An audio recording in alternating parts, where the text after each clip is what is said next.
까지 오늘 성경주일이라서 성경주일 말씀으로 성경 읽고 묵상하고 지켜 행하라 하는 말씀의 제목으로 은혜의 말씀 나눕니다. 자, 우리가 손에 쥐고 있는 66권 이 성경 이거 사실 너무너무 귀한 것입니다. 오늘 사실 성경주일을 지키는 이유는 이 성경에 대한 감사하는 마음이죠. 여러분, 우리가 이렇게 66권을 한 손에 들고 있는 게 기적적인 어마어마한 하나님의 은혜라고 생각합니다. 이게 초기에 기록되었을 때는 이 검마다 파피루스에 기록되어서 아마 파피루스 담으면 한 트럭 한 차 될 거예요. 그 정도의 분량이 지금 우리 손에 이렇게 한 권으로 읽을 수 있다라는 것, 또 이렇게 늘 소지할 수 있다라는 건 너무너무 귀한 은혜요, 참 감사라고 생각합니다. 이 지키는 이유는 그런 부분에서 우리가 성경 말씀을 주신 것에 대한 감사, 더 나아가서 정말 하나님의 말씀이 곧 하나님이시거든요. 하나님 말씀과 하나님인데 그 하나님 말씀을 우리가 얼마나 풍성한 삶을 누리고 있는가, 그 영생의 말씀으로 우리가 얼마나 믿음 생활 승리하고 있는가를 한번 돌아보는 그런 주일이기도 하고요. 또 나가서 이런 목적도 있습니다. 성경을 널리 보급하고 전파함으로 복음이 확산될 수 있도록 도모하는 데 있어요. 전 세계 어디나 교회가 세워지면 성소공회가 생깁니다. 그 나라에 성소공회를 세워서 성경을 보급하는 일을 합니다. 이건 굉장히 선교적인 의미로 너무너무 중요하죠. 모든 개신교회가 들어간 나라마다 성소공회를 세우고 성경을 보급하는 일을 하고 있습니다. 참 그런 의미에서 오늘 우리가 1년에 한 번 이렇게 성서주의를 이렇게 우리 비전 선포주의를 지키고 바로 그 다음 주일날도 이렇게 1년 우리의 말씀을 좀 이렇게 생활을 좀 결단할 수 있도록 지키는 것이 바로 성경주일입니다. 좀 보수 교단에서는 성경주일이라 그러고요. 일반적으로는 성서주일, 성서, 성경 동일하지만 그렇게 우리가 부르고 있지요.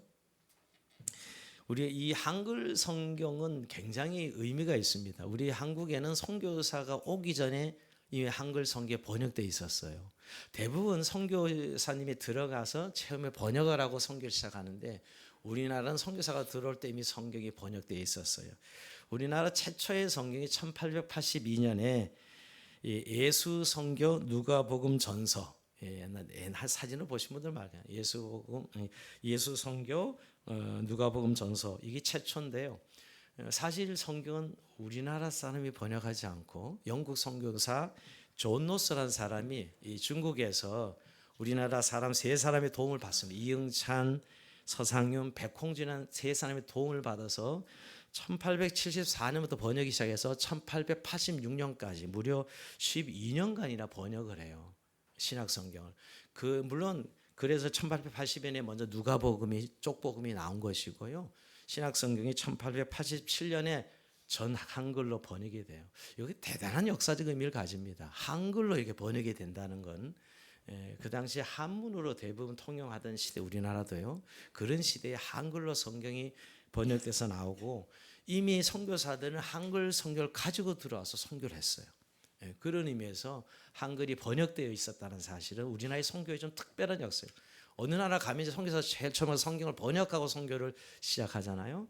이미 성경이 번역된 가지고 선교를 했다는 것을 보게 됩니다. 자, 그러면서 참 다시 한번 우리에게 지금 이제 이 한글이 번역이 3, 40개 번역본이 있어요. 이제 한글은요. 우리가 개정 계획을 지금 공통으로 쓰고 있지요. 예전엔 개혁 성경을 쓰다가 근데 지금 교회들이 좀 다양하게 쓰고 있는 거 봤어요. 어떤 교회는 쉬운 성경도 쓰는 교회를 봤고 표준 세번역을 쓰는 교회도 보고 제가 그러는데 그러면 이제 합독이 안 되겠죠. 번역본이 서로 다르면. 그런데 그렇게 우리가 성경이 발전해 오고 있고 저는 중고등부 때 늘 신약 성경만 들고 다니다가 성경 전서를 가지고 싶은 그런 마음, 그게 얼마나 뜨거웠는지 제가 지금도 기억이 납니다. 고등학교 때 성경 전서, 늘 신약 기도원 성경을 들고 다니다가 전서, 구약과 신약 같은 이렇게 두꺼운 책을 그때는 그렇게 두꺼워서 인쇄술이 그랬어요. 참 우리가 1980년도만 해도 그랬어요. 70년도만 해도요. 근데 이제 이렇게 얇은 성경으로 이거보다 더 얇은 성경이 나오고 있고요. 그만큼 우리가 성경을 가까이 할 수 있는 그런 시대가 됐는데 또 성경처럼 읽지 않는 책이 없습니다. 여러분, 전 세계적으로 성경이 가장 많이 출판되는 책이라는 거, 이건 말할 필요가 없어요. 전 세계에서 단연 가장 많이 출판된 책은 성경이라는 건 말할 필요가 없고요. 지금도 지구상에서 한 4,400만 권이 팔리고 있다. 이렇게 통계를 알고 있어요. 한국에도 여러분 코로나 전에는 400만 권 1년에 모든 출판사마다 성경을 사실을 제작해서 판매했다고요. 그만큼 성경은 베스트셀러 중에 베스트셀러인데 아주 역설은 뭐예요? 아이러니는 뭐죠? 가장 읽히지 않는 책이 성경입니다. 이렇게 많은 책이 나오는데도 불구하고 또 읽히지 않는 책이 성경이죠. 근데 여러분 성경은 읽어보면 다른 책과는 비교 불가합니다. 깊이와 품격이죠. 왜냐하면 흔히 책은 인생의 길을 제시한 모든 책이 다 인생의 길을 제시하죠. 그러나 이 성경은 인생의 길을 제시한과 동시에 영생의 길이 있습니다. 그죠? 영생을 우리에게 말씀하는 그런 성경이죠. 나침반과 같습니다. 저는 요즘 성경을 어떤 생각을 해보냐면 마치 제품 사용 설명서다 하는 생각을 해봅니다. 흔히 어떤 제품을 새로 만들면 신제품을 그 제작자가 제품 사용 설명서를 붙이죠. 그래서 우리가 그 제품을 사용하려면 제품 사용 설명서를 잘 읽으면 다 사용할 수 있어요. 근데 사용 설명서는 안 읽어보고 어떻게 막 조작해보고 망가뜨리는 사람도 많고, 우리가 제품 사용 설명서 읽기 싫어가지고 유튜브에 뭐 한 간단히 설명한 거 없나 읽어보는데, 제품 사용 설명서를 제대로 읽어보면 그 물건을 제대로 쓸 수 있는 것처럼 하나님 인생을 창조하시고 이 피조물을 우리가 이 하나님께서 생명과 번수 땅에 충만을 하시면서 인생들에게도 이 사용 설명서를 주신 것이거든요. 인생은 영생이기는 이렇게 살아야 된다라고 말씀하신 것인데, 우리는 얼마나 이 말씀대로 정말 이 성경을 읽고 묵상하고 지켜 행하고 있는가를 생각하게 됩니다. 자, 오늘 정말 우리가 읽은 이 본문이 지금 성경을 읽어라, 성경을 묵상하라, 성경을 지켜 행하라, 이렇게 세 가지 말씀을 하고 있는 말씀이에요. 자, 오늘 길게 얘기했지만 8절이 요절인데요. 한번 8절 올려줘 볼래요? 요절인데 한번 읽어봅시다. 시작. 이 율법책을 내 입에서 떠나지 말게 하며 주야로 그것을 묵상하여 그 안에 기록된 대로 다 지켜 행하라. 그리하면 내 길이 평탄하게 될 것이며 내가 형통하리라. 아멘. 이 말씀이 언제 주어졌냐면요. 지금 전쟁을 앞두고, 가나안 정부에는 전쟁을 앞두고 하나님께서 여호수아와 백성들에게 하신 말씀이에요. 어떻게 보면 하나님 참 상황 파악을 제대로 하지 못한 좀 노인의 좀 잔소리 같은 그런 말씀 아닙니까? 지금 당장 전쟁을 앞두고 있는데 지금 이렇게 성경을 읽고 이 율법책, 그다음에 모세오경이죠. 모세오경을 읽고 그다음에 묵상하고 그 가운데 지켜 다 행하라, 이렇게 말씀하시는 것이에요. 너무 현실 감각이 없으시다 하는 생각이 들지 않습니까? 왜냐하면 전쟁이 장난이 아닌데, 전쟁은 삶과 죽음을 가르는 것인데 여러분.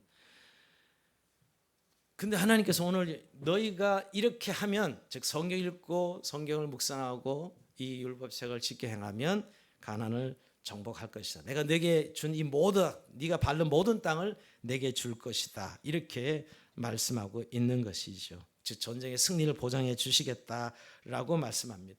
근데 사실 우리가 이걸 현실 감각적으로 들어보면 참 당황스러운 것입니다. 아니, 이런 말씀 주시기보다는 좀 적군의 약점의 힌트를 좀 말씀해 주신다든가, 고도의 전술과 전략을 알려주신다든가 좀 이래야 되지 않겠어요?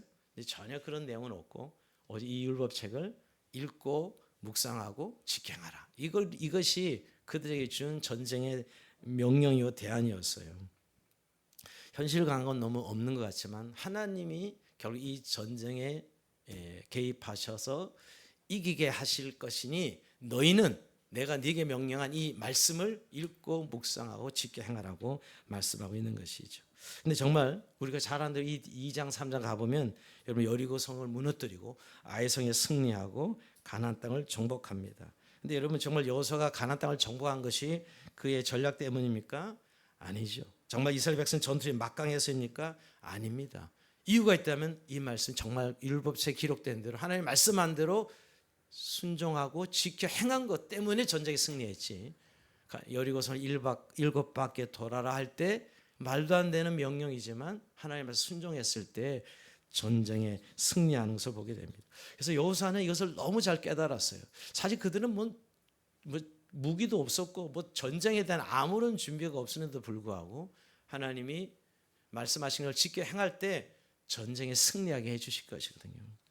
그래서 여호수아는 이 에발산에 제단을 쌓으면서 모세가 준 이 모세의 율법을 이 그대로 이 돌로 새기는 것을 보게 돼요. 모세가 율법을 돌에 새깁니다. 그만큼 이 율법으로 말씀으로 이겼다는 사실을 선포하는 것이지요. 그리고 나중에 가나안 땅을 정복하고 분배하고 나서도 여호수아 23장 3절 이하에 보면 이렇게 그는 말씀하고 있습니다. 너희의 하나님 여호와께서 너희를 위하여 이 모든 나라에 행하신 일을 너희가 다 보았거니와 너희 하나님 여호와 그는 너희를 위하여 싸우신 이시니라. 그러므로 너희는 크게 힘써 모세의 율법책에 기록된 것을 다 지켜 행하라. 그것을 떠나 우너나 자너나 치우치지 말라. 이렇게 마지막 유언처럼 이 여호수아가 이야기합니다. 결국 하나님 말씀을 읽고 묵상하고 순종하는데, 지켜 행하는데 전쟁의 승리의 비결이 있다는 말씀을 전하는 것이죠. 여러분, 오늘 우리의 삶에도 전쟁 같은 삶입니다. 그래서 우리는 뭔가 현실적인 대안을 원하고 있죠. 저도 늘 기도할 때 현실적인 대안을 함께 기도합니다. 그러나 하나님 오늘도 말씀합니다. 이 율법책, 이 성경을 읽고 묵상하고 지켜 행하라. 그러면 너희가 형통하게 될 것이고 승리하게 할 것이다 라고 말씀하고 있는 것입니다. 자, 그러면 오늘 우리가 성경주의를 말해서 정말 우리 전 삶의 승리의 비밀이 이 성경이 있다고 말씀하셔서 읽고 묵상하고 지켜 행하는데 정말 우리 읽고 묵상하고 지켜 행하고 있습니까? 하나님 이 주신 말씀을 말입니다. 자, 그래서 오늘 먼저 성경을 읽으랍니다.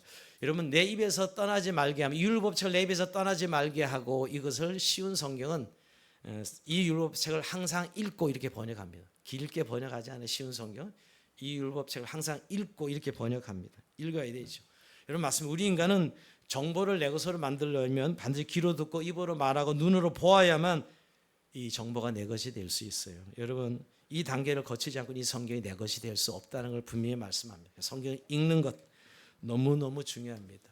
성경을 가까이 하고 성경을 읽어야 된다는 것이죠. 신명기 17장 19절에도 그렇게 말씀하고 있어요. 평생에 자기 옆에 두고 읽어 그의 하나님 여호와 경외하기를 배우며 이 율법의 모든 말과 이 규례를 지켜 행할 것이라. 평생에 자기 옆에 두고 읽어라 라고 이렇게 강조하고 있다는 것, 이것이 우리 주님께서 우리의 삶의 승리의 비밀이라고 말씀하고 있습니다. 여러분, 초대 교회, 사실 성경이 사실 그렇게 없었던 시대인데 어떻게 성경을 가까이 할 수 있을까? 이건 굉장히 큰 문제였을 것입니다. 초대교도 여러분 구약 성경 가지고 있었어요. 70인경 성경 가지고 있지만 신약은 가지고 있지 않았어요. 그런데도 이 신약 시대 초대교회 보면 성경 읽기가 예배 시간에 중요한 시간이에요.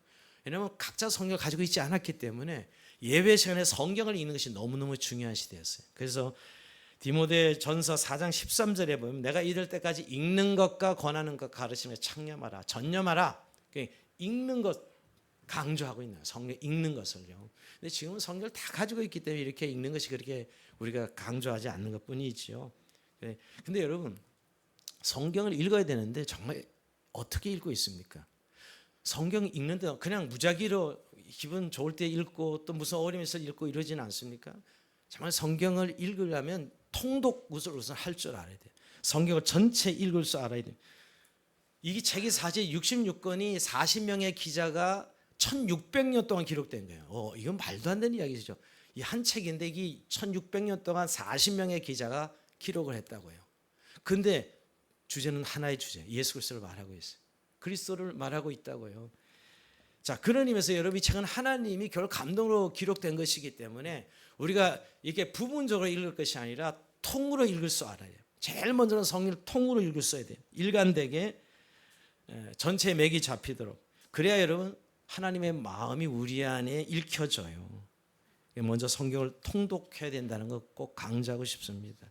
근데 여러분, 물론 구약부터 처음 1페이지 창세기 1장부터 읽기가 참 어려운 분들을 보면 구약이 너무 힘들다는 분들, 그렇다면 신약부터 통독하십시오. 그건 큰 문제가 아닙니다. 신약을 통독하고 그다음에 구약을 통독하십시오. 사람들은 자기가 읽고 싶은 성경만 빼서 읽는 것에 익숙한 분들이 많습니다. 하물며 어떤 분들이 아침에 일어나가지고 이렇게 펴서 펴지는데 읽고 하루를 시작합니다. 뭐 로또 받는 것도 아니고 여러분, 그것도 물론 그렇게도 하는 분은 참 저는 대단히 성경에 관심 있는 분이라고 생각하는데, 자기 옆에 두고 성경을 꾸준히 통독해 가십시오. 그래야 하나님 마음이 우리 안에 들어옵니다. 하나님의 뜻을 알게 되고요. 무엇보다도 영성 있는 사람이 돼요. 성경을 통독하는 사람과 그렇지 않은 사람을 제가 오랫동안 비교해 본 그 사람의 영성, 그 사람의 세계관과 가치관이 통독하는 데서 생겨요. 물론 그러기 위해서는 성경 연구와 병행해야 되겠죠. 사실 모르는 것을 읽어나갈 때 답답함이 있어서 쉽게 포기하기 쉽지만, 그러나 읽음으로 우리 안에 성경이 들어오는 그는 역사가 있다는 사실을 기억하시고 어렵다고 자꾸 이 좋은 구절만 내가 이해하기 쉬운 구절만 반복해서 읽지 마시고 처음부터 끝까지 읽어보십시오. 여러분 연애 편지를 받았는데 요 부분 읽고 저 부분 읽고 이 부분 읽고 이렇게 부분적으로 읽는 사람이 있어요. 연애 편지 받으면 처음부터 끝까지 쫙 읽어 나가듯이 성경은 하나님은 우리를 사랑하시는 책이기 때문에 하나님의 연애 편지를 생각하시고 처음부터 끝까지 읽어가는 그런 습관을 들이십시오. 특히 여러분 대화 소설 같은 거 10권까지 있는데 1권 빼 읽고 그다음에 뭐 3권 빼 읽고 이렇게 읽는 사람 없죠. 1권부터 순차적으로 읽어가는 것이에요. 그래서 왜 이런 말씀을 드리면 너무 말씀을 취사 선택하지 말라는 거예요. 내가 성경 읽는데 너무 주도권을 가지고 취사 선택하지 말고 꼭 성경을 전체적으로 읽는 그런 이 습관은 너무너무 우리의 신앙생활에 중요합니다. 제가 늘 1년에 1독을 권하는데요. 그런데 1년에 1독 가면 이렇게 성경 주일날 한번 이렇게 결단해가지고 다시 창세기로 돌아가지 마시고 작년에 읽은 그 페이지에서 1독을 목표로 읽으십시오. 늘 드리는 말씀입니다. 여러분이 지금까지 읽은 성경 다시 창세기로 돌아가지 말고 어떤 사람은 창세기만 뭐 10독, 20독 했는데 성경은 아직 1독도 못했다고 그런 이야기를 하시더라고요. 여러분 자기가 읽는 데도 성경을 읽으십시오. 여러분이 나이만큼 성경 읽으면 얼마나 좋을까요? 우리가 60이면 60독 정도 돼야 되는데요. 그렇다면 정말 하나님이 우리에게 이 주신 말씀을 통해 우리의 삶을 축복하실 줄로 믿습니다. 그리고 여러분 개역 개정 성경으로 읽는 것이 좀 느리다고 생각하는 분들은 쉬운 성경을 읽으십시오. 쉬운 성경은 사실 이 성서공에서 발행한 게 아닙니다. 그래서 아주 쉽게 성경 같지 않아서 어떤 분 읽다가 많은 분도 있는데 그러나 문장이 어려서 걸리지 않을 거예요. 쉬운 성경이. 그러나 그것이 너무 성경 같지 않다면 표준 세번역 성경 읽으십시오. 표준 세번역 성경 그래도 성서공에서 만든 공인된 성경이거든요. 사실 쉬운 성경은 사역이라 할 수 있어요. 성서공에서 만든 건 아니니까. 자, 그런 의미에서 여러분들이 성경 버전을 달리해서 읽어 나가십시오. 정말 이 개역경이 너무 힘들다고 생각하시면 더 나가서 여러분 시간도 없고 정말 어렵다 그러면 요새 성경 읽어주는 앱이 너무너무 잘 만들어졌습니다. 속도 조절할 수 있는 것까지 만들어져 있어요. 전철을 타고 출근하는 분들이라면 여러분 이어폰을 끼고 정말 성경 읽어주는 성경을 읽으십시오. 뉴스 보지 마시고 쇼츠 보지 마시고 읽어주는 성경을 들어보십시오. 그것도 성경 읽기 중요한 부분입니다. 여러분 하루에 얼마나 인터넷 서핑을 하십니까? 그 시간에 반만이라도 성경 읽을 수 있다면 여러분이 뭐 페이스북이나 유튜브나 이런 시청을 얼마나 하십니까? 그거에 한 3분의 1만이라도 성경 읽을 수 있다면 엄청난 믿음의 사람으로 여러분의 신앙생활을 승리할 수 있을 것입니다. 그리고 또 한 가지 여러분 성경 쓰기도 병행해 보십시오. 우리 교회는 1년에 1월 달에 꼭 성경 쓰기를 합니다. 2023년도 우리가 민수기 썼고요. 2020년 출애굽기를 썼어요. 올해는 전도서를 쓸 겁니다. 전도서, 아가서, 전도서 12장까지 있고 아가서는 8장까지 있습니다. 20장을 1월 달에 쓸 것입니다. 아마 이걸 한 것이 다 써가다 보면 66권 거의 다 쓴 분들, 우리 교회 지금 한 20년 이상 다닌 분들은 3분의 2 정도 성경을 쓰셨어요. 1년에 한 번씩 이렇게 쓰면서 우리가 지내왔기 때문이죠. 근데 쓰기와 읽기 같이 병행하는 더 효과적인 성경 읽기가 될 것입니다. 근데 여러분 읽기에서 끝나면 이거는 반쪽짜리 성경 읽기가 됩니다. 그 다음에 두 번째 뭐라 말씀하죠? 주야로 묵상하여. 자, 이 율법책을 내 입에서 떠나지 말게 하고 항상 읽고 주야로 그것을 묵상하여 그랬습니다. 자, 묵상을 해야 됩니다. 묵상이란 말은 묵묵히 마음속으로 생각한다. 이게 한문을 풀이하면 그렇지만 성경적 묵상은 사실 오늘 중얼거리다 이런 의미, 중얼거리다 의미가 있고요. 또 하나는 구약의 시아의 하가라는 이 단어인데 하나님과 대화한다 이런 뜻이 있어요. 대화한다. 여러분 우리가 읽는 것이 귀가 열어지는 시간이라면 묵상은 마음이 열어져서 마음으로 담는 것이죠. 귀로 듣는 읽는 성경에서 마음으로 이제 성경 읽어내는 것은 묵상을 반드시 해야 됩니다. 여러분들 플라톤 철학자는 그런 이야기를 했어요. 인간의 생각 자체는 영혼이 보유하고 있는 내면의 대화이다 그랬어요. 생각하는 것이 일종의 언어 행위라는 것이에요. 잘 내가 묵상한다는 것은 하나님과 대화한다는 의미를 가지고 있다는 거예요. 그래서 어거스틴 같은 사람은 그렇게 말을 했습니다. 말씀을 우리가 마음에 담고 생각하는 것은 하나님과 우리가 직접 대화하는 것을 의미한다 그랬습니다. 여러분 생각이 곧 대화라는 것이에요. 그런 의미에서 대세겜질한다 의미도 또 이 묵상에 담겨져 있어요. 그 의미를 음미하면서 말입니다. 제가 오늘 목자의 편지를 쓰면서 묵상에 대해서 한 주가 좀 많이 생각한 글입니다. 제가 늘 혼자 있음, 홀로 있음의 차이를 좀 이렇게 요새 생각해 봐요. 혼자 살기, 혼자 있음이 굉장히 거의 다 혼자 있음이죠. 그때 사실은 오히려 자책하는 시간이 많고 오히려 소외되는 시간이 많습니다. 그러나 홀로 있음을 생각해 보면 오히려 고독에 있지만 소통하는 시간이고 하나님과 직면하는 시간이 홀로 있음이더라고요. 그러니까 혼자 있음과 홀로 있음은 다르다는 걸 깨닫게 되었고요. 중요한 것은 결국 우리가 이 혼자 있음에 너무 사람들이 짓눌려서 홀로 있으면 하나님 말씀을 직면하지 못하기 위해 묵상이 안 되는 거예요. 사실 읽기까지는 하는데 설교를 듣기까지는 하는 것 같아요. 설교를 듣고 계시잖아요. 그러나 이 마음에 들어오기 위해서 좀 그 말씀 앞에 있어야 되는데 그 말씀 앞에 있는 시간을 못 가집니다. 벌써 다른 생각이 들어와서 딴 생각 해버리고 또 뭔가 바빠서 다른 일을 해야 되는 것이죠. 그래서 우리가 마음까지 말씀이 도달하지 않습니다. 그래서 지식으로 듣는 귀로 듣는 성교로 끝나는 것이죠. 그래서 자꾸 우리가 바리새인만 됩니다. 여러분 익숙해진 바리새인은 되고 있지만 그 말씀이 내 안에 들어와서 말씀이 내가 주어가 되는 인생을 살아야 되는 것이 이게 묵상입니다. 옛날 술 먹는 사람들이 그런 이야기 해서 저도 깜짝 놀랐는데 처음에 내가 술을 먹지만 좀 있다가 술이 나를 먹더라. 여기 술 먹어본 분이 한 분도 없는 것 같네요. 별로 표정이 맞아 이렇게. 그런데 나중에 술이 나를 먹더라. 정말 우리가 묵상이라는 과정을 거쳐보면 여러분 처음엔 내가 그 앞에 서 있죠. 말씀 앞에. 그러나 말씀이 내 마음에 들어오기 시작하면 그 다음부터 말씀이 나를 움직여가요. 그게 묵상이, 그게 깨달음의 과정이에요. 여러분 사실 묵상에 실패하는 그리스도인이 너무 많습니다. 오늘의 시대, 이 분주한 시대에 이 잠시라도 어디 이 말씀이 이렇게 딱 붙어서 그 말씀이 내 안에 들어오는 시간을 견디지를 못하는 거예요. 기도도 왜 못하나 생각해 보니까 이 생각이 너무 많은 거예요. 기도가 안 돼. 그래서 그러니까 말씀 묵상도 동일하거든요. 그 말씀에 붙잡혀야 되는데 그래서 말씀이 내 안에 들어오는 과정이 있어요. 그래서 묵상의 방법의 문제가 아니라 습관 문제라는 생각이에요. 습관의 문제다. 묵상의 중심은 이제 내가 아니고 하나님이 되도록 하는 행위예요. 그래서 말씀이 들어오면 그때부터는 말씀이 나에게 이야기해 주시는, 그래서 정말 주님이 내 안에, 내가 주님 안에 있다는 이 고백이 그냥 워드프레이가 아니라 진정 내 안에 묵상의 과정을 통해 이루어지는, 하나님과 동행하고 하나님 함께하는 시간이지요. 이런 과정이 거치지 않고는 내 말씀이 안 됩니다. 즉 깨달음이 없어요. 즉 변화가 일어나지 않습니다. 묵상이 없는 그리스도인들은 변화가 일어나지 않습니다. 그러니까 우리가 이 묵상을 반드시 거쳐야 됩니다.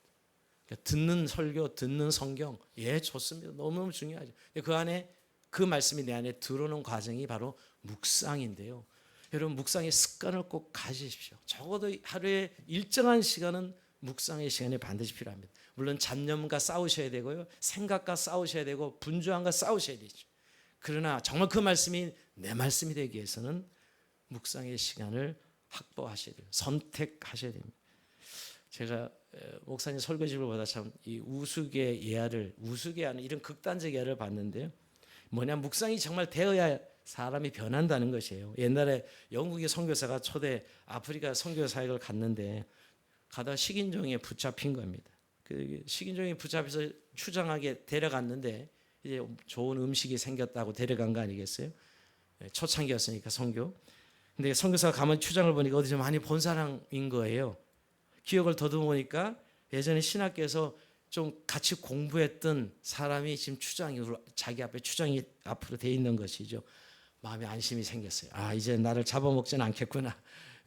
적어도 은근히 기대하면서 이제 추장에게 물어봤습니다. 당신은 신학을 공부한 뒤에 삶에 어떤 변화가 일어났습니까? 하고 이렇게 추장한테 물어보니까 선교사가, 추장이 대답하기를, 신학을 공부하기 전에 사람을 그냥 먹었는데 신학을 공부한 후에는 식기도를 하고 잡아먹습니다. 이게 사실 참 극단적인 이야기인데, 여러분 우리가 말씀을 아무리 듣고 알아도 깨달음의 과정, 묵상의 과정이 없이는 진정한 거듭남의 변화는 없습니다. 우리가 이 묵상의 중요성을 오늘 이 아침 다시 한번, 하나님을 묵상하는 이 삶이 변화가 그래야 변화가 일어난다는 것이에요. 그래서 여러분 오늘 이 여호수아에게도 지금 항상 읽고 그것을 주야로 묵상하여 주야로 마음에 담고라고 이렇게 표현하고 있거든요. 여러분 올 2024년도 회개론대는 묵상의 변화가 묵상의 혁명이 일어날 주 이름으로 축복합니다. 그 다음에 이제 세 번째 그 가운데 기록한 대로 다 지켜 행하라. 오늘 1장 8절 요전에 다 지켜 행하라. 즉 성경은 이제 묵상이 일었으면 이제 뭐예요? 임신을 했으면 애를 낳아야죠, 여러분. 이제 실천으로 드러나야 된다는 것입니다. 즉 말씀을 삶으로 읽어내야 되는 것이죠. 실천하기 위해서는 성경 읽어야 된다는 것입니다. 눈과 귀로 읽어 마음에 담았다면 이제 몸으로 그 말씀을 읽어내는 단계, 그것이 오늘 지켜 행하는 단계입니다. 여러분 근데 결국에 마지막에 이제 우리가 열매지 않습니까? 그런데 기독교가 지금 저는 제일 문제가 있다면 너무 이념화되어 있어요. 이즘화되어 있다는 거예요. 그래서 의식은 기독교인인데 삶의 실제는 그 이즘에 사로잡혀서 실제가 없는 것이에요. 요즘 이렇게 이즘에 잡힌 분들을 많이 보면 정치하는 분들도 그러고 보고 오늘 그리스도인들도 결국 그분의 이념이지 삶은 아니라는 생각을 해볼 때가 많습니다. 즉 뭐냐면 이 말씀이 내 안에 묵상에 되어져서 이 말씀이 명사가 아니라 명사란 교리나 그 분석이 아니라 실제 동사로 나타나는 거잖아요. 삶으로 사람을 사랑하고 그리고 하나님 말씀대로 실제하는 삶 속에서 적용하는 그런 지켜 행함의 역사가 일어나야 되는 것이죠. 근데 그래 내가 그것을 알고 이해했다. 그게 기독교니. 알고 이해한 것이죠. 너는 나와 내 생각과 다르다. 이걸로 서로 다름을 하기는 했지만 삶으로 다름을 드러내지 못하는 그리스도인들이 너무 많다는 것입니다. 여러분 D.L. 무디 성경 보면 무디는 그렇게 성경 읽었다. TP를 썼는데 T가 테이스트이고 그다음 P는 프로브드입니다. 그러니까 말씀대로 서라 봤더니 그대로 되더라. 말씀 T 걸었다가 그다음 P를 반드시 써야 되는 거죠. 그대로 되었더라. 말씀대로 살아보니 그대로 되더라 하는 것이죠. 우리가 왜 요즘 이렇게 감동이 없고 은혜가 없을까? 이유가 뭘까요, 여러분? 말씀대로 살아보지 않아서 그런 거예요. 말씀대로 살아봐서 거의 됐다면 감동이 막 솟아오를 텐데 여러분들도 기도해서 뭔가 돼야 감동이 확 터지잖아요. 내 기도가 유효하다는 걸 알게 되잖아요. 그것처럼 정말 이 말씀대로 살아봐야 감동이 있는데 늘 이즘으로 남아있는 거예요. 생각 속에 담겨져 있는 지식이니까 감동이 없는 것이에요. 여러분 예수님은 교리를 말씀하신 적이 없습니다. 우리 2000년 신학이 그 예수님의 말씀을 다 교리화한 것이에요. 서구 신학은 너무 분석한 거예요. 서구 신학은 너무 분석적이에요. 저는 별로 서구 신학 그런 의미에서는 굉장히 저는 오히려 우리의 이 성경을 제대로 보는데 오히려 좀 방해가 요소가 있어요. 그냥 예수님 말씀 그대로 그냥 받아서 실천하면 되는데 그걸 막 해석해가지고 설명을 너무 많이 길게 하는 거예요. 여러분 어쩔 때는 설교가 막 장애가 될 때 있지요. 그냥 내가 그냥 딱 받아서 아멘하고 순종하면 되는 말씀을 뭐 저렇게 설명을 해야 돼? 이런 생각 안 듭니까, 여러분? 그거죠. 예수님이 선한 사마리아 비유에서 보면 여러분 제자들에게 야 어떤 사람이 예루살렘 여리고성에 내려가는데 강도를 만났다. 근데 강도를 만났는데 그 거저만 죽게 되는데 뭐 제사장도 그냥 지나가고 레인도 그냥 지나가는데 그 늘 천대 맞는 사마리아인이 보고 그 장면을 보고 강도를 살려서 돈을 써서 행인을 치료해 주는 그 이야기를 합니다. 그 말씀을 마친 다음에 예수님이 질문을 해요. 그 말을 듣는 제자들에게 야 이 강도 만난 이웃에게 누가 진정한 이웃이냐 이렇게 물어보죠. 한 제자가 즉석에서 대답하기를 아주 우쭐해가지고 자비를 베푸는 사마리아 사람입니다. 딩동댕 하고 박수 이렇게 치거든요. 예수님 칭찬 안 하셔. 그렇게 자기는 바로 그 자비를 베푼 사마리아 사람이 이렇게 대답했지만 칭찬해 주지 않죠. 그러면서 예수님 하신 말씀이 누가복음 10장 37절에 보면 예수께서 이르시되 가서 너도 이와 같이 하라 이렇게 합니다. 너도 이와 같이 하라 이러지 그 설명 없어요 그냥. 근데 예수님 말씀 다 그런 것들이에요 사실. 하라라고 말씀하죠. 하라 종교입니다. 프라식스의 사실은 예수님 말씀은 여러분. 그러니까 그렇게 보면 우리가 다시 한번 우리가 묵상한 말씀이 내 삶에 실제로 이어지는 삶으로 가야 진정으로 성경이 내 성경이 된 거지요. 이제 오히려 성경이 나를 이끄는 그런 단계. 우리가 늘 우리의 자아가 깨지지 않고 변화되지 않으면 내 자아가 주인 되어서 늘 성경을 이용하는 사람이 됩니다. 그러나 내 자아의 말씀을 보시면 나의 자아를 깨고 말씀이 나를 끌어가는 삶이 되는 거지. 이게 기독교 그리스도인이 변화된 삶이 됩니다. 말씀을 마무리하면서 여러분, 오늘 이 성경줄로 우리 다시 1년의 성경 읽기와 묵상과 이 성경에 우리가 대한 자세를 다시 한번 이렇게 결단하는 시간입니다. 문맹, 컴맹 그러는데 혹시 우리 예수 오래 믿는데 성경맹 없습니까? 성경 이야기하면 도대체 그 말이 어디 있는지조차도 그 말이 성경에 있는 이야기야? 이러고, 그리고 구약 이야기하면 전혀 그 내용을 이해하지 못해서 설교가 안 들리는 이런 분들 얼마나 많습니까? 사실 저는 컴맹, 문맹은 굉장히 부끄러워하면서 예수 믿는 성경맹을 부끄러워하지 않는 그리스도인들을 보게 됩니다. 여러분, 오늘 우리가 다시 한번 내가 성경을 가까이 하는 그런 하나님 앞에 결단하는 시간이 되었으면 좋겠습니다. 오늘 여러분, 이들이 이렇게 읽고 묵상하고 지켜 행할 때 뭘 약속하죠? 너의 길이 평탄하게 될 것이라 네가 형통하리라, 이렇게 말씀하신 대로 이들이 그 말씀 약속대로 이루어지지요. 가나안 정복이 이루어집니다. 사실 현실 대안을 이야기하지는 않으셨어요. 근데 이 말씀을 지켜 행할 때 사실은 그들은 가나안 땅을 정복하고 하나님 뜻을 이룹니다. 우리의 삶도 그래. 늘 이렇게 저는 기도할 때 하나 여기 현실적 대안이 뭐죠? 올해도 이거 하려고 하는데 이게 주님 무슨 어떻게 해야 됩니까? 늘 기도해 보는데 말씀이 없으세요. 제일 힘들어요. 어떻게 해요? 그런데 사실은 늘 너 믿고 의지하라. 이 성경 말씀을 읽고 그것을 묵상하라고 말씀하시는 것이었어요. 사람은 내가 움직이지 네가 방법으로 움직이는 게 아니다라고 말씀하는 것이죠.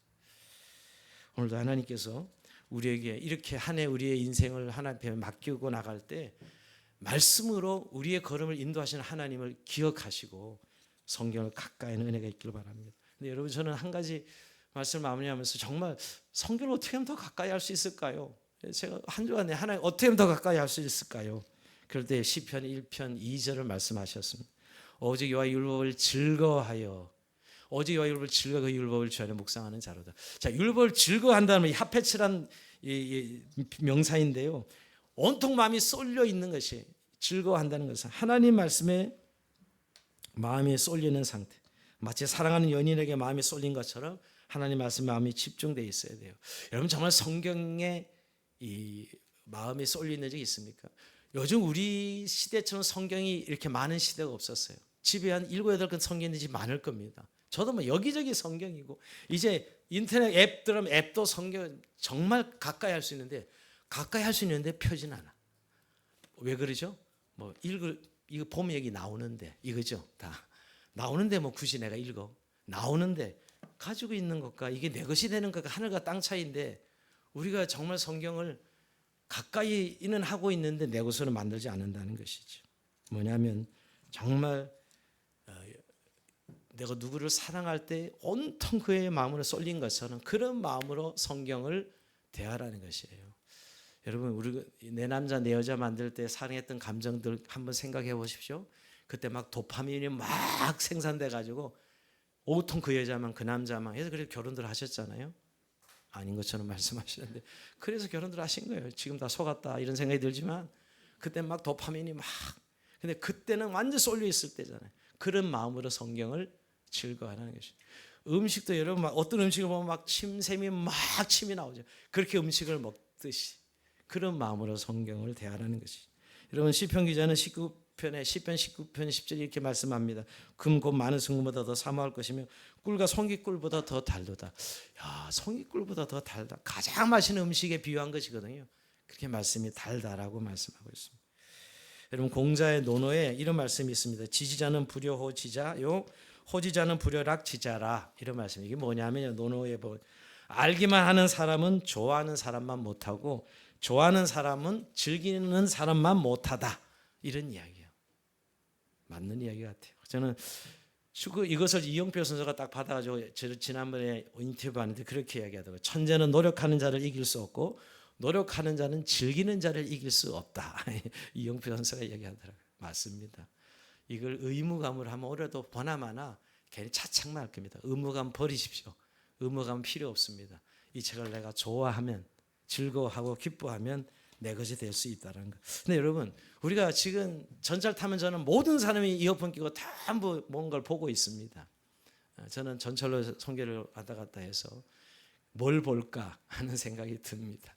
우리의 삶에 정말 누구를 사랑한다면 그의 마음에 가 있는 그 소리를 듣고 싶어 하지 않겠어요? 우리 주님을 사랑합니다 하는데 정말 사랑한다면 그의 음성을 듣고 싶어 하는 건 너무 자연스러운 표현일 것이에요. 그러나 세상을 사랑하면 늘 세상의 잡다한 정보로 세상 것이 필요 없다는 얘기가 아닙니다. 그러나 그 무엇보다도 우리가 마음의 주님을 사랑한다면 주님의 말씀을 들어야 되지 않겠습니까? 여러분 다시 성경으로 돌아갑시다. 그래 우리의 삶의 원리가 거기에 있고 우리의 삶의 형통의 비밀이 축복이 바로 그 말씀 안에 있습니다. 이 보고를 그냥 내버려 두지 마시고 한 해 동안 이 보고에 당해 하나님 말씀을 캐고 듣고 묵상해서 지켜 행하는 그런 은혜를 누리는 저 여러분 삶이 될 수 있는 이름으로 축원드립니다. 자 우리 찬송하면서